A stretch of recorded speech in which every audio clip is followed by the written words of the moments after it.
Welcome to the Be a Brilliant Human podcast. You're in the right place if you're a growth-seeking being who acknowledges the challenges and delights of your humanity on the path to an ever more conscious life. If you want to feel inspired to love and accept yourself, to feel free to be and express you in all your brilliance, if you want to truly value yourself and others and feel energized and alive both at home and in the world, then sit back and take a breath as you explore and grow the brilliance of your beautiful human self with your host, the father of non-personal awareness and creator of the MPA process, Joel Young.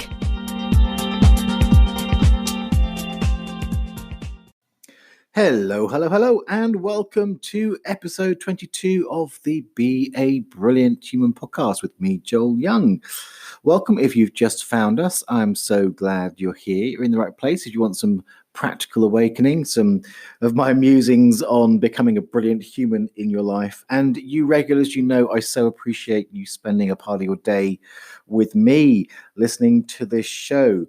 If you haven't already, make sure you hit that subscribe button wherever you're listening to it so that you can get notifications as soon as I drop them on a Tuesday. And of course, I always like to say, if you like this show, go tell somebody, let them know so they can come join the party. And thank you, of course, always for your feedback. I love getting feedback and hearing what the show means to you. There's lots of ways to do that. You can go to the general website for the show, which is www.beabrillianthuman.com. You'll see there's a way you can leave a voice message there. Or you can contact me on social media in general, which is mostly I'm at Joel Young NPA for there. And I got an email from a new listener, Delia Vatamanu. I think that's how you pronounce it, but I wouldn't put my life on it. She sent me an email after last week's episode 21, which is about the dark night of the soul. And she said, "This is amazing. Thank you very much. It would have helped me so much to have this knowledge 6 or even 3 years ago, but I'm grateful to come across this now." Well, I'm so glad you did. And thank you for sharing that, Delia. And as ever, you know, it's one of those things with these, once I put them out, they're there. And I hope that people are able to find it if they're in the midst of or going through the throes of the dark night of the soul. That's why it's there, to help them. And also, if you've listened to it, you're kind of forearmed for that. So thank you very much, Delia, for your feedback. Now, today, I'm asking you the question, are you the rock star of your life? So if you look on the show notes for each episode is the beabrillianthuman.com/ then the number of the episode. So for this one, it'll be www.beabrillianthuman.com/22. And it's also on the various social media posts I put out to announce this episode. There is a picture of me around 1990 when I was in my rock star phase. I'll give you a bit of backstory about that. So, I mean, as soon as I picked up my first guitar, aged 8 years old, I just knew that was what I wanted to be. I wanted to be a rock star. And I got some initial lessons and learned all the basic chords, did the Buddy Holly thing. But then when I was 11, we moved to a whole new area, and I was gutted. There was no one at the new school who played, but I really, really, really wanted a band. So as I got to know people and got some friends, I convinced them to get instruments for Christmas. And I literally taught them how to play. So we had a drum kit in our house, so I could put a beat together. So I showed the drummer the basic beat, and he went off and learned that. I taught the guitarist the basic chords and the bass player, and I got my band. I was committed, and we played all through school and all the rest of it. And then life moved on. But then from kind of 87 to 91, I was actually in an alternative rock band. That's the one in the picture. I made an absolute blast in that time, and some minor success in the UK alternative scene. We had a single out, we had interviews in the NME and Melody Maker, we toured the UK and had this big European tour lined up because we were about to be signed by Sony. It was so exciting, but alas, as they say in the musical documentary, tragedy struck. Because the music industry is brutal. And there was like a massive trend shift as the band Sway kind of crashed onto the scene and took the alternative rock sort of genre into the mainstream. And literally, it's like Sony said, "Sorry, you're not Swayed anymore, and we want Swayed." Hashtag sorry, not sorry. And that was it. We were crushed. The band just fell apart. The second single was never released, and that cherished dream and the identity that went with it were literally stripped away. Now, I didn't know it at the time, but in a way, this was my wake up call. The universe was about to take me on a deeper journey, a journey of discovering who I really was. That's that deeper calling of soul healing. And I actually truly believe that divine devastation saved my life, not just because at the time I had literally no ability or desire to say no to the substances I had access to. And I reckon more success and money would probably have put me in contact with even more addictive and possibly deadly ones. So not just that, but also, no doubt, the core of that behavior, there was a desperate cry in me for connection that I wasn't aware of to the divine, to others, and ultimately to my beautiful human self. So today, like almost 3 decades into that journey, perhaps it's a decade for each phase, I seem to have come full circle, and the rock star takes center stage once more, but in new and unimaginable ways. Because the essence of those 8-year-old rock star dreams hold true, just not so literally in this, in his 50s man that I am now. And I've realized that what I always wanted was to be the rock star of my life, sort of confidently standing in the light, center stage of my life, sharing my heart and touching the hearts of others. That's the essence of it. And I've realized that actually over the years, that has been at the core of what I've helped others with. It's what I can help you with to become the rock star of your life. So today we're going to look at what that means for you. What are the qualities that demonstrate you are the rock star of your life? And you can think of these as your 13 reasons why you might want to engage your inner rock star and step center stage of your life. And in a way, I'm kind of presenting sort of the rock star here as an archetype. Now, an archetype is defined as a mental image inherited from your ancestors, or in this case, the culture, and also those who've gone before. Now, I would say more that an archetype is an energy. It's present in the collective unconscious and therefore intrinsically non-personal and fully available to you should you choose to tune into it. Now, when you do that, when you tune into an energy or an archetype, when you invoke it or step into it, you become that. You are being that. Now, the thing about being is who or what you are being influences your feelings, the beliefs and thoughts you attract, and ultimately your behavior. So what I'm about to offer you is a kind of blueprint or a map of the rockstar archetype, at least as I see it, and how it relates to living a brilliant human life. Now, one way you can use these 13 reasons why is to pick any one of them individually and think of it as a quality, an energy that you can tune into and embody. Now, any one of these is going to have a positive impact in your life. But perhaps a simpler way to think about this is to think of it as these qualities are going to be a natural outcome or expression. They're what you will naturally do, who you will naturally be, how you will naturally think and feel when you step into your inner rock star. Now, it bears saying that MPA literally rocks when it comes to this kind of thing. It's designed, or one of the things it really does is help you tune into energies. If you haven't already downloaded the sheet, you can go to mpa4.me, that's MPA, November Papa Alpha 4, the number 4.me/NPA sheet, and you can download it for free and look for question number 2. If you've already got the sheet or no MPA, use question 2, which is a way to include yourself in a particular vibration that you sense you are lacking. So obviously when it comes to stepping into an archetype or stepping into your rock star, it's a fantastic tool for that. And if you go to the show notes at beabrillianthuman.com/22, then you'll find links to that there. Now, as I go through this list, I'm going to lay out the quality as it shows up in a literal rock star, so as the metaphor, and then come back to your life and how that metaphor might play out for you. And in some cases, I'll just be posing some prompting and probing questions for you to take away. All right, so let's get into these 13 reasons why.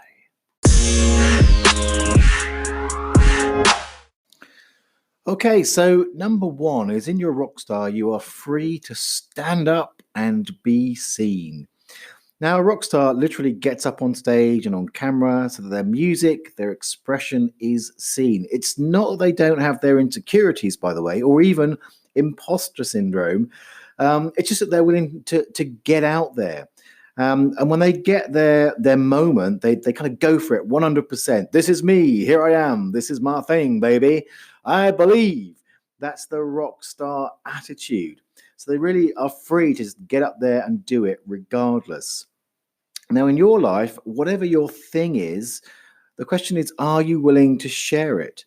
And when you share it, do you do it like a rock star? So we all have stage moments. So in a group of friends, during a discussion, when you have something to say, that's a stage moment. In a meeting at work and you're sharing your perspective, that's a stage moment. When you show up on social media, that's a stage moment. Family meeting, stage moment. So whenever you're sharing you, these are stage moments. So when you're in your rock star, your fears and insecurities they're not going to stop you from making the most of stage time. And you don't have to wait until, you've healed those insecurities to make the most of it. The stage calls you and you're ready to go. Freddie Mercury on its ass. All right, number 2, in your rock star, you are free to creatively explore your expression. So let's take the rock star. So whatever the band or the singer, each song, each expression comes on the back of a lot of creative exploration. It's understood to be part of the process. Rock stars rarely start out kind of pre-polished, in the way that you see them by the time they hit their height of fame. I mean, the Beatles were formed 4 years before they hit the limelight. And in that time, they explored, they practiced. So in that period, they were still willing to get up on stages and be seen, and they were practicing their expression. And they honed and discovered their sound. They hired a producer, George Martin, to help them make it become what it became in the end. And they explored their look. Their manager, Bernie Epstein, helped them to sort of hone their classic suit, tie, and Beatles bob hair look. I know there's a name for that, but I can't think of it off the top of my head. So then in your life, looking at that, I'm going to be using the term your expression a lot today because it's a catch-all phrase, because obviously there's going to be so many areas of your life that you might metaphorically sing your song. Now, for a rock star, obviously it's musical creation and performance, but for you, it could be any one of those examples of stage time, and it could be so many more things. The question is, have you considered really giving yourself the time, space, and permission to explore your expression? So often we lock ourselves away and wait for some idea of perfection before we're willing to get out there and see how it feels. But of course, when is it ever perfect? Try out your opinions, your expression, stating your feelings and beliefs out loud and not just in your head. And when it comes to showing up in the world, be open to thinking creatively, exploring creatively how that might look. Number 3, in your rockstar, you are free to live outside the confines of humdrum expectations and to choose how you live. So when it comes to expression, rock stars lead the way. They choose, and rarely do they settle for that hand-me-down limitation that they were given by their childhood cultural conditioning. And it's not, by the way, that they're always super unique or don't stand on the shoulders of those gone before, or even their peers. After all, they might wish to establish themselves within a particular genre where the look, the feel, the sound has certain rules. Nevertheless, the rock star of any genre will always choose how their unique expression of that is going to be. So you can ask yourself in your life, are you a slave to expectation, or are you choosing to live your preferences? And it's good to be aware of the difference if you want that true freedom. So slavery is basically based in fear. If you don't meet the expectation, then insert bad thing here. Whereas choosing is, hey, that expectation points to something I think's pretty cool, so I'm going to meet it. There is a big difference. Number 4, in your rock star, you're embracing the normality of being applauded and rewarded for your uniqueness and expression. So a rock star doesn't feel bad when their audience thinks they're awesome and tells them. They love it. They acknowledge it. and they're wide open to receiving applause when they stand up and sing their song. It's considered a normal part of proceedings again. And another normal part of proceedings is reward. They expect to be paid well, and they expect opportunities to be offered to them. So in your life, applause might be expressed in many ways. It can be compliments, recognition, again, offers of opportunities. And when you're not in your rock star, you'll likely hit all sorts of blocks to receiving that applause and that reward. And if you constantly bat off or reject it, it's hard for it to grow. It's like making the audience wrong. I mean, imagine a rock star at a concert and the audience cheers and the rock star basically says, well, you're wrong.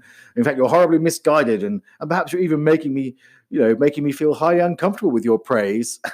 Not great. Hashtag awkward. Hashtag uninspiring. Instead, generally they just say, thank you, you rock. So here's a question for you. So how is your ability to receive compliments for being you? Yes, for just being you.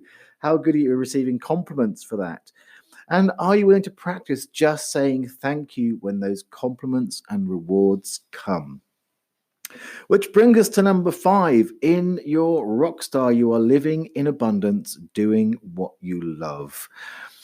So for a rock star, one of those rewards, of course, is abundance. Rock stars fully expect to live a life of abundance doing what they love. That's part of the deal. They don't tell themselves it's not a proper job. Music is freely available. There's other more qualified people in rock music with PhDs in rock music and stuff like that.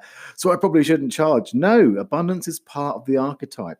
So it doesn't get questions or knocked down with, air quotes, money issues.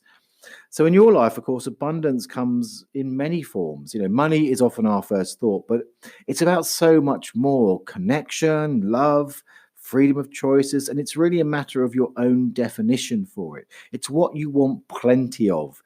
And it's good to get super clear on your why. Whatever your expression, why are you doing it? Why are you being that? Then you can measure what counts as abundance and let that be a natural expectation. Do what you love and feel abundant. So number 6.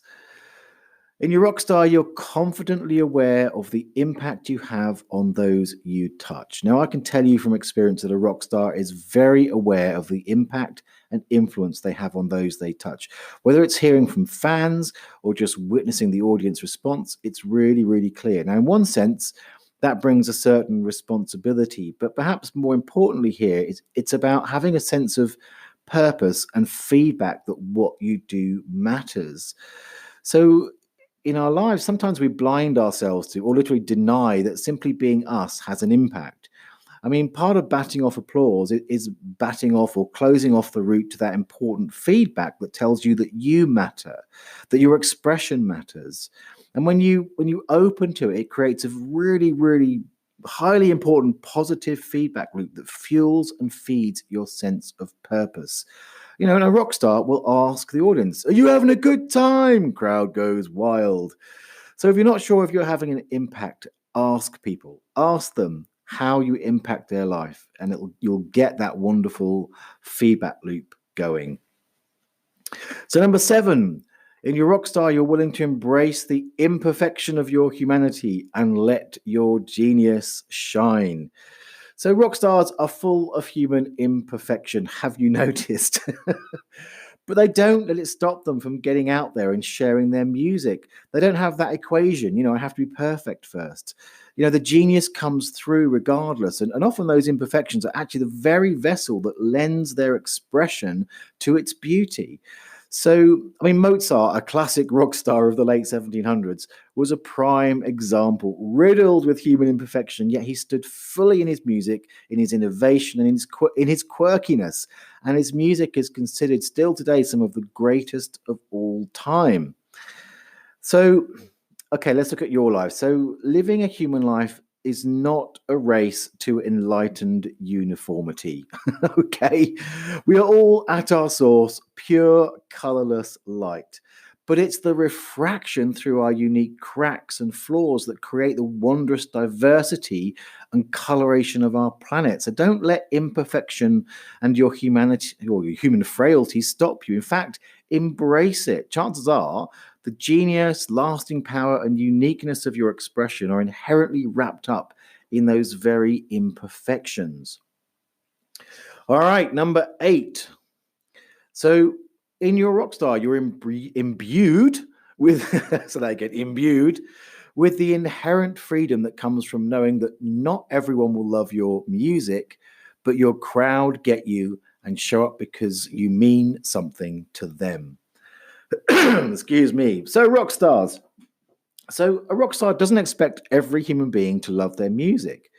They fully expect that some people will have kind of a whatevs response, and some people are going to actively despise it. And while, like everyone else, they're probably thinking, wouldn't it be nice if everyone loved it? That thought probably wanders around their brain. They get it that that's just not the nature of things. And that actually lends them a great freedom in their expression. You know, what they also know is that their crowd get them, that the people they're making music for, their fans, and even those that just kind of like their stuff are those that get them. So, you know, what they put out might not be well received by everyone, but it means something to their crowd. And that's what's important. And it outweighs the criticism. So in your life, you can ask yourself, are you wasting a lot of energy trying to be liked by everyone or avoiding criticism? And maybe that's stopping you from standing up and being seen at all. I mean, if you step into your rock star mode, you know, then the archetype can really free you from the weight of that unrealistic expectation. In fact, reverse it. So you can have the whatevs reaction to that criticism or dislike if it comes along. And remember, as I like to say, it's not personal.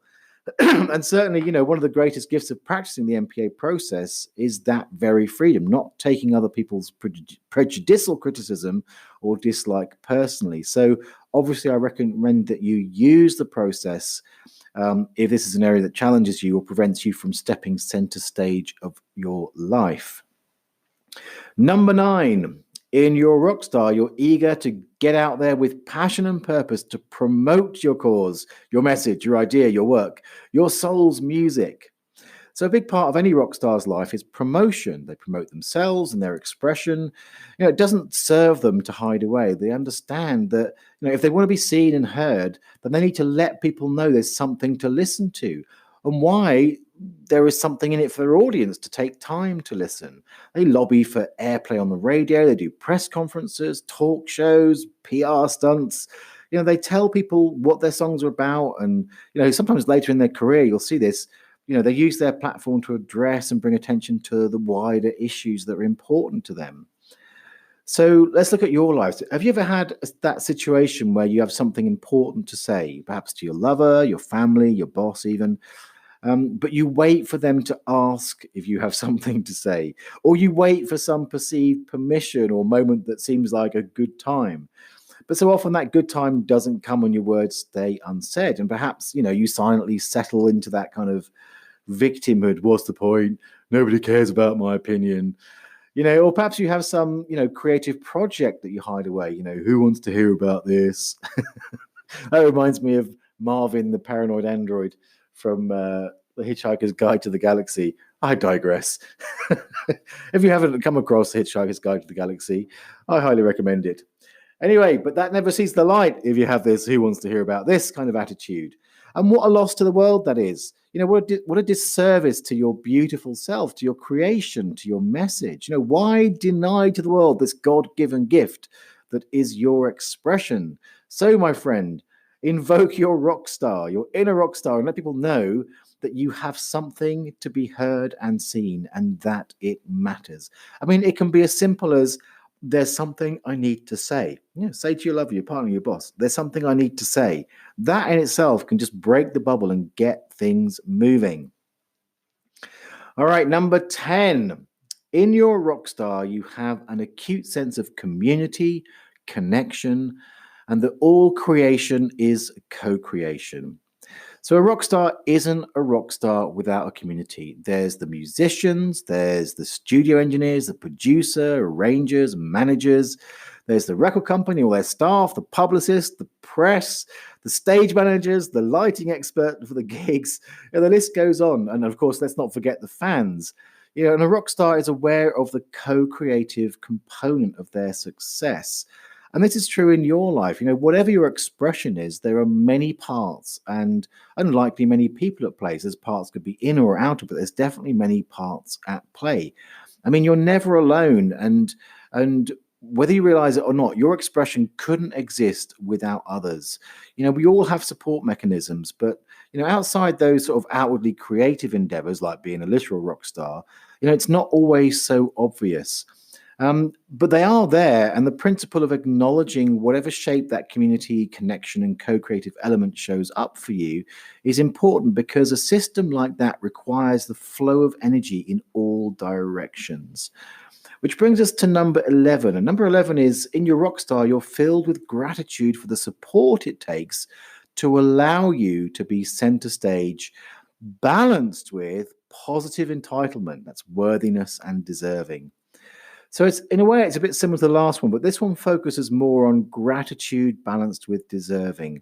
So you'll hear rock stars regularly expressing gratitude to all those behind the scenes that make this possible. And gratitude has a power to it in terms of your own energy, and it allows the energy to flow, which fuels them, the rock star, and their team. And at the same time, they don't allow that to be clouded with or confused with or distorted by ideas of unworthiness and deserving. They have a kind of positive sense of entitlement. Why wouldn't I attract this support? After all, this is worth getting behind, right? And each person who supports the rock star, they understand, chooses to do so for their own motivations.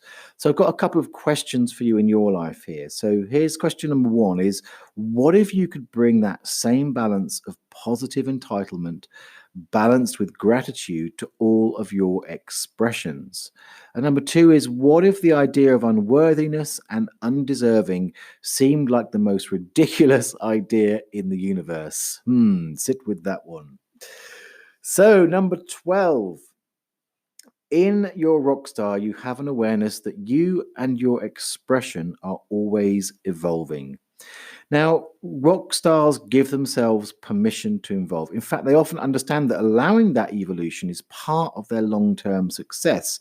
So back to the Beatles, think about it. Who they were and how they showed up was very different in their first album, Please Please Me, with those suits and the bob, and the much more psychedelic and colourfully dressed up Sgt. Pepper album. There was an evolution over their career, and that's true in many, many cases. But in our lives, sometimes we can feel trapped by or locked into our expressions. Don't be. You have permission to evolve. Your opinions, how you express yourself, what you think and feel, these things will change and evolve over time. And when you're the rock star of your life, you'll feel no need to apologize for this. And that doesn't mean you need to be unkind or be an arse. It's just that when you realize that your expression is changing, you're not on the back foot. Rather, you're totally going with it because it's true right now. And in fact, that's the consistency of a rock star, is that their expression is consistently reflecting who they are in the moment or right now, or even in that phase, if you want to put it that way. Which brings us to final number 13. In your rock star, you know that it's all for fun. Ultimately, it's your joy that lives, breathes, and shines at the center stage of your life. So again, a rock star doesn't become a rock star for the dirge of it. It's for fun. It's their passion. It's their joy that gives sparkle to their expression. And the same goes for you. It's easy to forget that whatever your passion is, it's with you because of your joy. This was really stark for me. When very, very first time that I taught MPA as an MPA course, I call it the MPA experience. It was a day back in 2009 in Violet Hill, North London. I hired a room in a healing centre. It wasn't a big room. It was jam-packed with 24 people who showed up, jammed to the rafters in that tiny room. And but it was on the back of me having taught the journey, Brandon Bayes and the journey work. I taught her work and been part of it for years. And the way that she ran her cinemas, and probably does to this day, is they use a syntax, which is an order of events with clear timings. And it's very clear what bits were where and how long each bit took, so you could be clear on the timings. And I'd done myself a little syntax for MPA, but I had no experience of how fast people would process, how long each bit would take. I was panicking. I sat in the hotel room and it was about 4 a.m. and I was thinking, I need to make sure I've got extra or how I can shorten it. And my head was just going crazy. And it was like, oh my God, it's 4 a.m. And then this angelic voice whispered in my ear saying, Joel, you do realize it's all for fun. This whole thing, you manifested it all for fun. And I just kind of laughed, relaxed, and allowed myself just to go to sleep. I'd completely forgotten that it was for fun. In the end, just so you know, the day when it finished on time perfectly, I don't know how it miraculously just happened. Everything in the perfect place at the perfect time. So there you go. So remember, my beautiful listener, to have fun. Remember to take it lightly and enjoy it as you step into your inner rock star.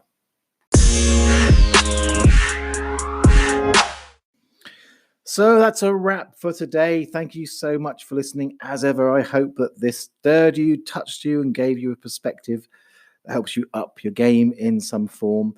And if you like what you heard, go tell somebody about it. Let's get this out to more and more people. I would love that and appreciate it. Practicing my rock star there. I love you all. And make sure you check out the show notes for a recap of these 13 points and other links that I've mentioned. It's at www.beabrillianthuman.com/22. And if you haven't already downloaded the MPA process sheet, which you can use wonderfully in conjunction with this episode, you can go to mpa4.me/MPA sheet. That's MPA sheet lowercase and number 4, and MPA is November Papa Alpha. And of course, as I said to you towards the top of this episode, I've realized in many ways what I help people one-on-one especially with is to become the rock star of their life. So if that intrigues you, go check out my one-to-one sessions. That's joelyoungnpa.com/sessions. And if you fancy that, come speak to me and we can get working with you. Really detailed, in-depth, in person, exactly what you need one-on-one with me. As ever, remember to hit that subscribe button. It's lovely if you can leave an honest and wonderful review. Message me, let me know if there's something you want to hear, if you've got any questions, or you just want to share some feedback in that way. And that's it for today. I will see you next week on Tuesday. And all that remains is, as we like to say on this show, cue the moo.